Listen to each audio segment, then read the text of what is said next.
পুরো 30 পারা কোরআনের কথাকে যদি আমাকে 3 শব্দে আপনি আমাকে বলতে বলেন যে হুজুর পুরো 30 পারায় আল্লাহ কি বলেছে, আমি বলবো তাওহীদ, রিসালাত, আখিরাত।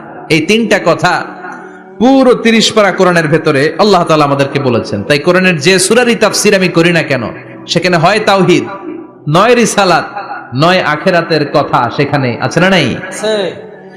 এজন্য পুরো কোরআনের শিক্ষাটাকে প্রেসাইজ করলে, কনসাইজ করলে 3টা শব্দ দাঁড়ায়, তাওহীদ, রিসালাত, আখিরাত। যেহেতু সূরাতুল ইখলাসের ভেতরে তাওহীদের কথা আছে, তার মানে 3 ভাগের 1 ভাগ কথা আছে না নাই? সুবহানাল্লাহ পড়েন। সুলুসুল কোরআন, 1/3 অফ দা বুক। একবার পড়লে 10 পারা, 2 বার পড়লে 20 পারা, 3 বার পড়লে পুরো কোরআনের খতম। কিংবা যে 3টা মেসেজ আল্লাহ দিতে চেয়েছেন পুরো কোরআন দিয়ে, তার একটা এই সূরার ভেতরে আছে না নাই? চিল্লায় বলেন। আবার বিশ্বনবী মদিনাতে হিজরতের আগে কোবা পল্লীতে মসজিদ বানালেন, মসজিদে কোবা। হজ করতে গেলে, উমরা করতে গেলে লোকজন এই মসজিদটাতে বড্ড ভিড় করে। কারণ বিশ্বনবী প্রতি শনিবার, প্রতি সপ্তাহের শনিবার এই মসজিদে যেতেন। কি বার? কথা বলেন। এজন্য মদিনাতে গেলে শনিবারে জিয়ারাত করা সুন্নাত। প্রতি শনিবারে বিশ্বনবী মসজিদে নববী থেকে হেঁটে হেঁটে হেঁটে হেঁটে এই মসজিদে কুবায় যেতেন। এবং বিশ্বনবী বলেছেন, যারা ঘর থেকে ওযু করে এই মসজিদে কুবায় যে 2 রাকাত নামাজ পড়বে, একটা কবুল উমরা হজের সওয়াব আল্লাহ তার আমলনামায় দিয়ে দিবে। এই মসজিদে কুবা মসজিদের জন্য বিশ্বনবী একজন ইমাম নির্ধারণ করলেন। ইমাম সাহেবকে বললেন, যাও তুমি নামাজ পড়াও। বিশ্বনবীর অ্যাপয়েন্ট দেয়া ইমাম সাহেব কুবা পল্লীতে যে নামাজ পড়ানো শুরু করলেন। কিন্তু সমস্যা বেড়ে গেল। তিনি মাগরিবের নামাজ, এশার নামাজ আর ফজরের নামাজ, মানে যেই নামাজে আওয়াজ করে কেরাত পড়তে হয়, কয় নামাজে আওয়াজ করে কেরাত? কথা বলেন। কি কি? মাগরিব, এশা, ফজর। এই ইমাম সাহেব ইমামতির চান্স পেয়ে প্রতি রাকাতের নামাজে সূরা ফাতিহা পড়ার পরই সূরা ইখলাস দিয়ে নামাজ শুরু করে, তারপরে আরেকটা সূরা পড়ে, আবার দ্বিতীয় রাকাতে সূরাতুল ফাতিহা পড়ে, আবার সূরা ইখলাস। ফজরের সময়ও সূরা ইখলাস, এশার সময়ও সূরা ইখলাস, মাগরিবের সময়ও এই সূরা। মুসল্লিরা সব খেপে গিয়েছে। সবাই বলে, ও ইমাম সাহেব, ঘটনা কি? খালি কুল হুয়াল্লাহ পড়েন কেন? আর সূরা নাই আপনার? খালি কুল হুয়াল্লাহ পাইছেন নাকি? মাগরিবের প্রথম রাকাতেও সূরাতুল ইখলাস, দ্বিতীয় রাকাতেও ইখলাস। এশার নামাজের প্রথম রাকাতেও ইখলাস, দ্বিতীয় রাকাতেও ইখলাস। ফজরের রাকাতেও ইখলাস, দ্বিতীয় রাকাতেও ইখলাস। কি করবেন? আজকে ইমামের একদিন কি আমার একদিন। পাইছেন কি আপনি? সবাই বলে, আপনি পাইছেন কি? ইমাম সাহেব পড়তে মন চাইলে পড়ো, নাইলে অন্য মসজিদে যাও। কারণ এটা বাংলাদেশের সিস্টেমে সভাপতি সেক্রেটারির নিয়োগ দেয়া ইমাম না, নিয়োগ দিয়েছে বিশ্বনবী। আবার ক্যান্সেল করলেও লাগবে বিশ্বনবীরে, ঠিক কিনা? নিয়োগ দিয়েছে বিশ্বনবী, নিয়োগ বাতিল করলেও করবে কে? বিশ্বনবী। মুসল্লির তো কোনো ইখতিয়ার নাই। সব মুসল্লিরা মিলে বিশ্বনবীর দরবারে যায়, যে বলে, নবী কি ইমাম সাহেব দিলেন, কুল হুয়াল্লাহ ছাড়া কিচ্ছু পারে না, খালি কুল হুয়াল্লাহ। কি এক মুসিবতে আছি। প্রত্যেক নামাজে কুল হুয়াল্লাহু আহাদ দিয়ে শুরু করে, এরপরে আরেক সূরা পড়ে। ঘটনা কি? বিশ্বনবী বললেন, ইমাম সাহেব রে ডাকো। বিশ্বনবী ইমাম সাহাবীরে বললেন, ও সাহাবী, কেন এই কাজটা করো? তোমার মুসল্লিরা বলে প্রতি রাকাতে কেন কুল হুয়াল্লাহ দিয়ে শুরু করো, ঘটনাটা কি? অন্য সূরা পড়ো না কেন? সাহাবী বলে, নবী গো, এই সূরাটারে আমি বড্ড বেশি ভালোবাসি। কারণ ফিহি সিফাতুর রহমান, এই সূরার ভেতরে আমার আল্লাহর পরিচয় আছে গো নবী। এই ছোট্ট সূরার ভেতরে রব্বুল আলামিন যত সুন্দরভাবে নিজের পরিচয়টা বলে দিয়েছেন, কোরআনের কোন সূরার ভেতরে সেই পরিচয় আমি পাই না। তাই এই সূরাটা দিয়ে প্রতি রাকাতে নামাজ শুরু না পড়লে আমার কলিজা ঠান্ডা হয় না গো নবী। বিশ্বনবী বললেন, ঠিক আছে, চেঞ্জ করার দরকার নাই, তুই প্রতি রাকাতেই কুল হুয়াল্লাহই পড়বি। সুবহানাল্লাহ পড়েন। সুবহানাল্লাহ। প্রতি রাকাতেই তুমি সূরাতুল ইখলাস পড়বা, ইমামতি বাতিল হবে না। তবে জেনে রেখো, এই সূরার প্রতি ভালোবাসা কিয়ামতের দিন তোমার জান্নাতে পাঠায়া দিবে। এই সূরার ভালোবাসার কারণে জাহান্নামের আগুন তোমার জন্য হারাম করে দিয়েছে কে? আল্লাহ। এজন্য সূরাতুল ইখলাস বেশি বেশি তেলাওয়াতের দরকার আছে না নাই? কথা বলেন। আজকে থেকে বেশি বেশি সূরাতুল ইখলাস তেলাওয়াত করবেন তো ইনশাআল্লাহ? সবাই রাজি আছেন তো ইনশাআল্লাহ? নবম হিজরির ঘটনা। বিশ্বনবী সাল্লাল্লাহু আলাইহি ওয়াসাল্লাম তাবুকের যুদ্ধে গেলেন। বিশ্বনবী তাবুকের ময়দানে আসছে শুইনা কাফের মুশরিকের আন্ডা বাচ্চা সব দৌড়। কারণ বিশ্বনবী কোন যুদ্ধে গেলে বা কোন জায়গায় দাঁড়ালে ওনার ডানে বায়ে সামনে পেছনে 1 মাসের এরিয়ার মধ্যে যদি কোনো কাফের মুশরিক থাকে তাদের অন্তরের ভেতরে বিশ্বনবীর ব্যাপারে ভয় আর ধুকধুকানি তৈরি করে দেয় কে? আল্লাহ। বিশ্বনবী তাবুকের ময়দানে গেলেন। রোমান সাম্রাজ্যের খ্রিস্টান সৈনিকেরা যখন জানতে পারলো বিশ্বনবী এসেছে, সব সৈনিক নিয়ে দৌড়। আইজো দৌড়, কাইলো দৌড়, কই যুদ্ধের দরকার নাই, সব দৌড়। কোন যুদ্ধ ছাড়াই বিশ্বনবী জিতে গিয়েছে, কোন সুবহানাল্লাহ। সুবহানাল্লাহ। বিশ্বনবী আল্লাহ শুকরিয়া করলেন। হঠাৎ বিশ্বনবী দেখলেন আকাশের সূর্যের আলো ক্ষীণ হতে শুরু করেছে, কমতে শুরু করেছে। তিনি খেয়াল করে দেখলেন এর কারণ সাইয়েদনা জিব্রাইল বিশাল ফেরেশতাদের বহন নিয়ে পৃথিবীতে নেমে আসছেন। পড়েন সুবহানাল্লাহ। এসে বললেন, ইয়া রাসূলুল্লাহ, আমি 1,40,000 ফেরেশতা নিয়ে নেমে এসেছি। আপনি কি জানেন না, ঠিক একটু আগে মদিনাতে আপনার এক প্রিয় সাহাবা, তার নাম হচ্ছে মুআবিয়া ইবনে মুআবিয়া আল মুজানি, একটু আগে শেষ নিঃশ্বাস ত্যাগ করেছে। বিশ্বনবী বললেন, ইন্না লিল্লাহি ওয়া ইন্না ইলাইহি রাজিউন। সাইয়েদনা জিব্রাইল বললেন, ও নবী, আপনি কি আপনার প্রাণের সাহাবীর জন্য গায়েবানা জানাজা পড়বেন না? বিশ্বনবী বললেন, অবশ্যই পড়বো। গায়েবানা জানাজা চিনেন তো? এটা পড়া কিন্তু সুন্নাহ। সামনে লাশ নাই, কিন্তু আমি ইমাম, সবাই দাঁড়ালেন পেছনে, আল্লাহু আকবার, 4টা তাকবীর দিয়ে আমরা নামাজ পড়লাম, মৃত ভাইয়ের জন্য দোয়া করলাম। এটার বলে গায়েবানা জানাজা। সুবহানাল্লাহ পড়েন। বিশ্বনবী বললেন, অবশ্যই পড়ব। সাহাবীদের মধ্যে ঘোষণা দিলেন, ও সাহাবারা, তোমাদের ভাই মুআবিয়া ইবনে মুআবিয়া আল মুজানি কিছুক্ষণ আগে মদিনাতে ইন্তেকাল করেছে। তোমাদের ভাইদের জন্য সবাই বাইরে বের হয়ে আসো, এই মাত্র আমরা, এই মুহূর্তে আমরা গায়েবানা জানাজা পড়ব। বিশ্বনবী প্রথম কাতারে দাঁড়ালেন। হাজার হাজার সাহাবারা লাইন ধরে দাঁড়ালো।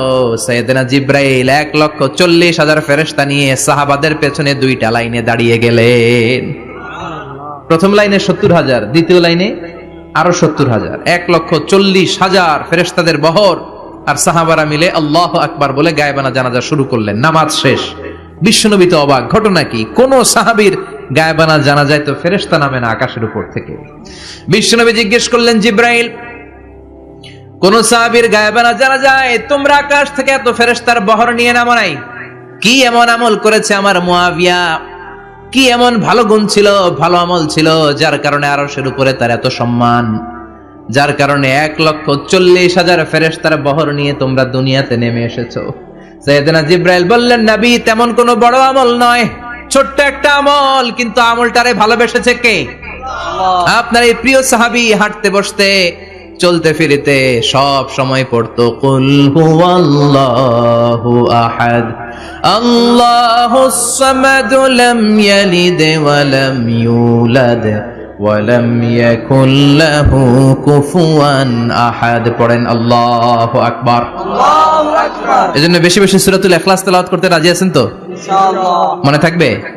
বিষ্ণু ঈসা ইসলাম প্রতিদিন ফজরের নামাজের পরে, মাগরিবের নামাজের পরে, ওয়া ইনদামা ইয়ামশি ইলা ফিরাশিহি, রাতে যখন বিছানায় যাবেন, এই 2 হাতকে একত্রিত করে সূরাতুল ইখলাস পড়তেন, সূরাতুল ফালাক পড়তেন, সূরাতুন নাস পড়তেন, পড়ে হাতে ফু দিতেন। সহিহ হাদিস।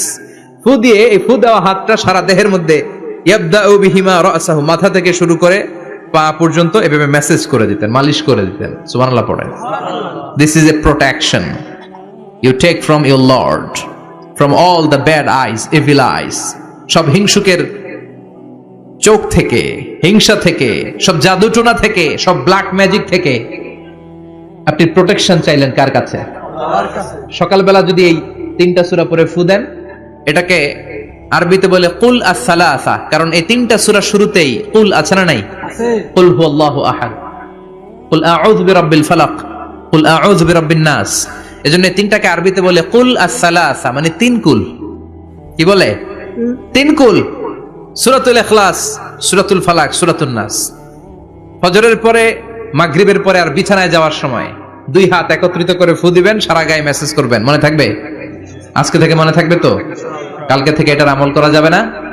আবার মা এসে বলতেন, আমার যদি স্বাস্থ্য খারাপ লাগতো, নবীর কাছে দোয়া চাইতে যাইতাম, বলতাম, নবী স্বাস্থ্যটা খারাপ, কি করব? বিশ্বনবী বলতেন, তুমিও সূরাতুল ইখলাস, সূরাতুল ফালাক, সূরাতুল নাস পড়ে হাতের মধ্যে ফু দিয়ে সারা দেহে মালিশ করে দাও। সুবহানাল্লাহ পড়েন। সুবহানাল্লাহ। বিশ্বনবীর প্রতিদিনকার একটা আমল, দৈনন্দিন একটা আমল। আবার বিশ্বনবী একবার সিজদায় পড়ে আছেন, হঠাৎ করে লাদাগাতহু আকরাব, একটা বিচ্ছু পোকা বিশ্বনবীকে কামড় দিল, এটাও সহিহ হাদিস। প্রচন্ড ব্যথা।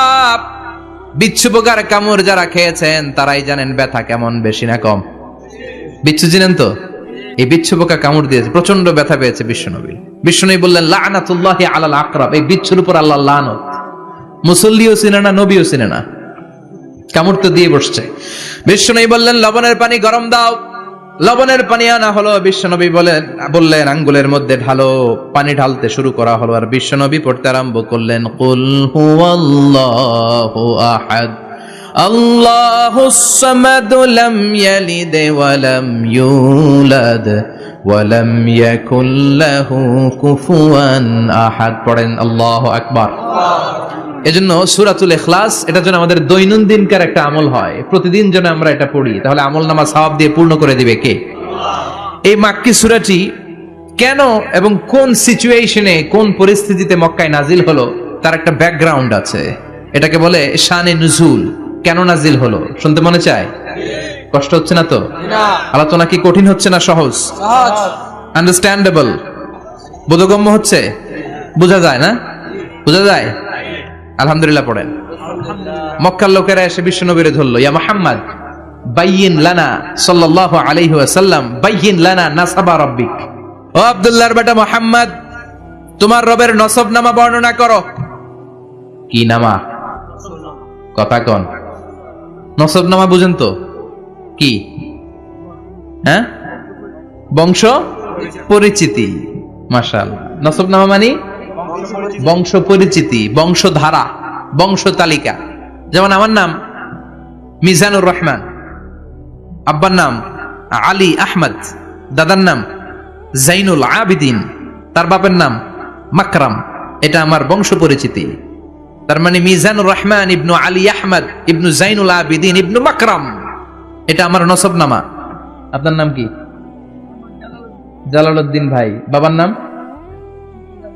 ইন্তাজালি, এর বাবার নাম বুঝলা গেছি।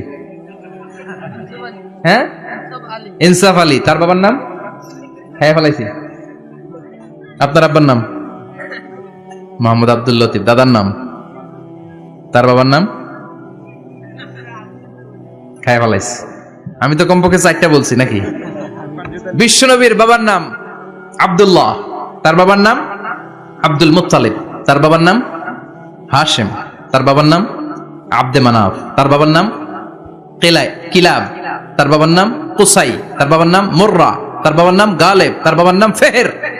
এভাবে যেতে যেতে আদনান, যেতে যেতে ইসমাইল, যেতে যেতে তার বাবার নাম ইব্রাহিম, যেতে যেতে যেতে শীস আলাইহিস সালাম, তার বাবার নাম আদম আলাইহিস সালাম। 50 জেনারেশনস, 50টা বংশ পরিক্রমা আছে। 50টা বংশের ব্যবধানে বিশ্বনবী সাইয়েদনা আদমের সাথে মিলে গেছে। পড়েন সুবহানাল্লাহ। তার মানে মুহাম্মদ ইবনে আব্দুল্লাহ ইবনে আব্দুল মুত্তালিব ইবনে হাশিম ইবনে আব্দে মানাফ ইবনে কিলাব ইবনে মুররা, এইভাবে বিশ্বনবীর নসবনামা। কথা বুঝতে পেরেছেন? বিশ্বনবীর কাছে এসে মক্কার লোকেরা বলে মুহাম্মদ বাইয়িন লানা নাসাবা রাব্বিক, তোমার আল্লাহর নসবনামাটা কও। তোমার আল্লাহর বাবার নাম কি? উনার বাবার নাম কি? উনার বাপের নাম কি? উনার বাপের নাম কি? তার বাপের নাম কি? এরা মনে করছে আল্লাহর নসবনামা আছে। নাউজুবিল্লাহ পড়বেন না? ও মুহাম্মদ, সবসময় আল্লাহর কথা বলো, আল্লাহর দাওয়াত দাও, আল্লাহর সিজদা দিতে বলো, আল্লাহর জিকির করতে বলো, আল্লাহর নসবনামাটা শোনাও। আল্লাহর বাবার নাম কি? দাদার নাম কি? পরদাদার নাম কি? বিশ্বনবী রেগে গেলেন। সাইয়েদনা জিব্রাইল বললেন, ও নবী রাখবেন না, রেগে যাওয়ার দরকার নাই। ওদের প্রশ্নের উত্তর দেওয়ার জন্য ছোট্ট একটা সূরা আরশের উপর থেকে নাজিল করেছে কে? ও নবী, ওদের মুখের উপর আপনি শক্ত ভাষায় বলে দেন আল্লাহর কোন নসবনামা নাই, আল্লাহর বাবা দাদা কিচ্ছু নাই। আপনি পড়েন কুল হুয়াল্লাহু আহাদ আল্লাহুস সামাদ লাম ইয়ালিদ ওয়া লাম ইউলাদ ওয়া লাম ইয়াকুল লাহু কুফুয়ান আহাদ। পড়েন সুবহানাল্লাহ। সুবহানাল্লাহ। কুল হুয়াল্লাহু আহাদ। ও নবী আপনি বলেন তিনি হলেন আল্লাহ, তিনি হলেন আহাদ, একক, একক। আল্লাহুস সামাদ, তিনি অমুখাপেক্ষী। লাম ইয়ালিদ ওয়া লাম ইউলাদ, জন্ম দেয় নাই, কারো কাছ থেকে জন্ম নেয়ও নাই। ওয়ালাম ইয়াকুল লাহু কুফুয়ান আহাদ, গোটা বিশ্বে তার মতো কেউ নাই, তিনি তার মতো। কাফেররা তো টাসকি খেয়ে গেছে, সুবহানাল্লাহ পড়েন। আবার এর শানে নুজুলে আরেকটা বর্ণনা পাওয়া যায়, মুশরিকরা এসে বলল, ইয়া মুহাম্মদ বাইয়িন লানা জিনসা রাব্বিক, তোমার রব কি দিয়ে তৈরি বলো। ও মুহাম্মদ, আমরা মানুষ মাটির তৈরি, ফেরেশতারা নূরের তৈরি, আর জিন জাতি হলো আগুন দিয়ে তৈরি, আমাদের ঘরের আসবাবপত্রগুলো কাঠের তৈরি। এবার বলো তোমার আল্লাহ কিসের তৈরি? আহুয়া মিন ফিদ্দা, তোমার আল্লাহ কি রূপার তৈরি? রূপার খোদা। আহুয়া মিন যাহাব, নাকি সোনার খোদা, স্বর্ণ দিয়ে বানানো আল্লাহ?